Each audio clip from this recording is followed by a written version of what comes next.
And then it's just more of the same. And it's basketball hell for the Chicago Bulls if they don't do the thing that they constantly are doing, which is just being a mid-NBA basketball team. Devin, you have any final thoughts? Because I think it's time we hit the diamond. Why do you want to torture me by going to the other Jerry Reinsdorf phone team? Yeah, really. All right, I promise you, we'll end with the Jerry Reinsdorf team really fast. This is from Patrick Mooney. The Chicago Cubs could be heading toward an arbitration hearing against Kyle Tucker, which they did go to, and the team was off by $2 million because the Cubs filed at $15 million per ESPN, while Tucker's group countered at $17.5 million. And Tucker could enjoy the Wrigley Field experience, but it would make sense for him to explore his future options. The 15-year, $765 million contract that the New York Mets gave Juan Soto this offseason likely raised expectations. And even if Tucker's next contract lands on a smaller scale than Soto's, to this point, the Cubs have not demonstrated much eagerness to make that kind of long-term superstar level commitment. Check out the entire article by Patrick Mooney over at The Athletic and New York Times as the Cubs and Kyle Tucker are heading towards arbitration, $2 million apart from each other. And this is my thesis on the entire situation going on Chicago baseball. You can't win games without talent. And too often, and I'm going to go for the Cubs specifically, you are hoping people exceed the back of the baseball card. You are hoping that you can rehab a pitcher to becoming an ace. You are hoping that your farm system can carry the load when your veterans can't. You are going into next season with a shortstop and second baseman that both are coming off surgery. This team has no offensive firepower. They got rid of their first baseman / MVP candidate. And you're over here petty over $2 million. You don't have to tell me what your goals are as an organization. I told a friend of the show, Rich Eberwine, weeks back, this Cubs front office, no matter if Carter Hawkins or Jed Hoyer are fighting for a contract, are playing for not this CBA, but for the next one. The Ricketts family is more worried about saving face on Sammy Sosa, which they have absolutely no qualms about. They should have no worries about. They are hypocrites for that. They were fans when Sammy was making that team a $3 billion organization, that they could build that cathedral of Addison and that entire neighborhood. But they're worried about arbitration with a stud that can help their team in a weak division. There is no excuse for this organization to act the way they have. And for the first interaction you have with your future superstar is to fight at arbitration. Tell me, without telling me, what your real thoughts are on what you see your franchise going now and into the new CBA a few years from now. Paulie, you could go with the Cubs, you go with the White Sox. I think it's frustrating that we are seeing this. I'm not telling you to go get Juan Soto, but you have your superstar in-house. Take care of it now. Yeah, that's interesting that they would trade for him after having, trading for Isaac Paredes in the middle of the offseason. Who was under contract. Had team control, fairly good contract. They trade him to try and get Kyle Tucker. I get that Tucker's still on his original deal. So, yes, there is arbitration. But it makes me wonder why they didn't try and do a contract extension in the offseason, what that would be all about.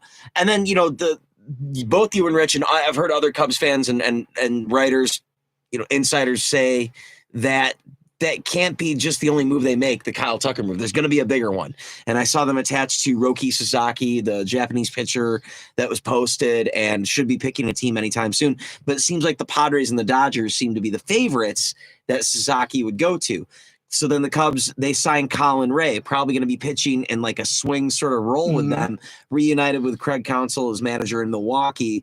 But it makes you wonder, is this going to be it for the Cubs? Is that the type of stuff they're doing? And then, Devin, you're going to love this because this is how I'm going to transition to the White Sox. A player that the Cubs are actually interested in because they do need a third baseman is Yohan Moncada. They're realistically tied to Yohan Moncada. Which I'm not upset about. Yohan Moncada. He'll come cheap. Yes, I think he was, it's going to be under $5 million but it's not inspiring. It's not inspiring. No, it's not inspiring. And the crazy part, though, is just think of how crazy it would be if Moncada, switch hitting third baseman, has a redemption season with the Cubs what a slap in the face that would be to the White Sox, because could the Cubs turn him around and get 1 year out of him? But that's an interesting thing. I've always thought the Cubs have been in an interesting position where they can spend money, they can try and go after guys, but they really aren't going after those guys. Mm-hmm. And you're saying that they're playing for the next CBA, which is after this next season, the following season.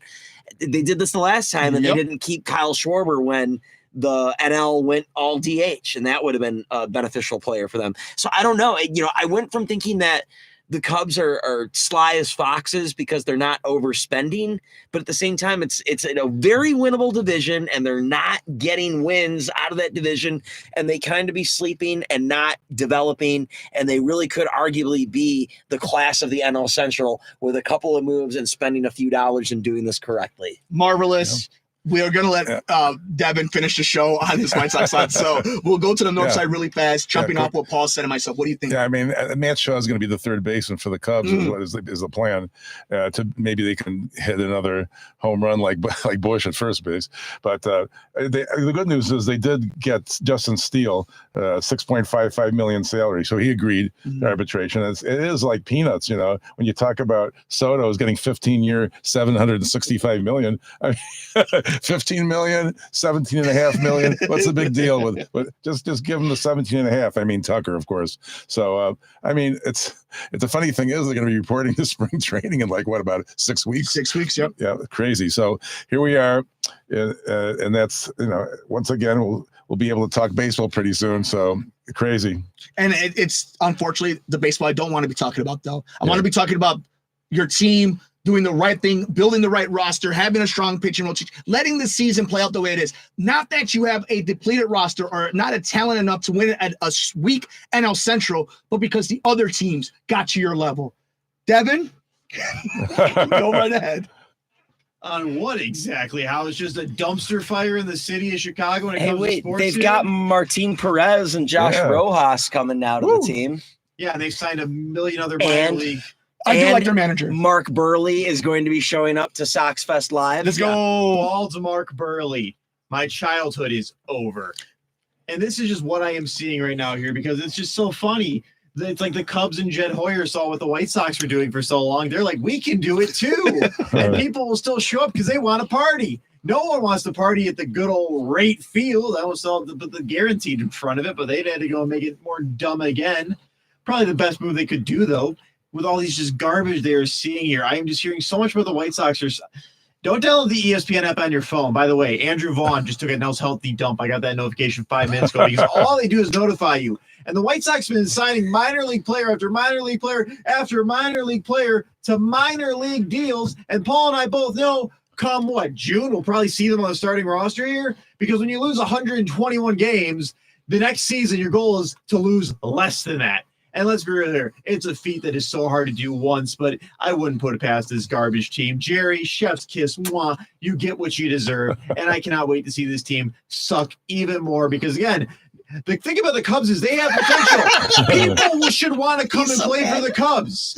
No one in their right mind should want to play for the White Sox. Put the jacket back on. I call into question your Andrew Vaughn thing because he's never consistent and regular. Okay, and that's we've got an update. So there was no extra point made by the Eagles, so it's 16-3. But now it looks like the Packers might be scoring right now. It might be 16-9 in a second here. All right, let's end this show before the Packers have a chance to win and tie this game. So that people can go watch the game. Yeah, and that in our lore, they never actually came. Hey, so this is going to be played again at 9:00 tonight. So if you're hearing this right now, it could be 9:00 at night and you're hearing this, or you could be hearing this right now and you'll hear it again at 9:00. But next week will be the final week that we're live at 4 p.m. The management has heard your complaints. Yep. They're getting rid of us after next week. Yep. Our days are numbered, and the family meeting will be back in 2 weeks. And we want to say thank you to each and every one of you who has joined us these last few weeks, including those who haven't enjoyed our voices. We love you even more than everybody else.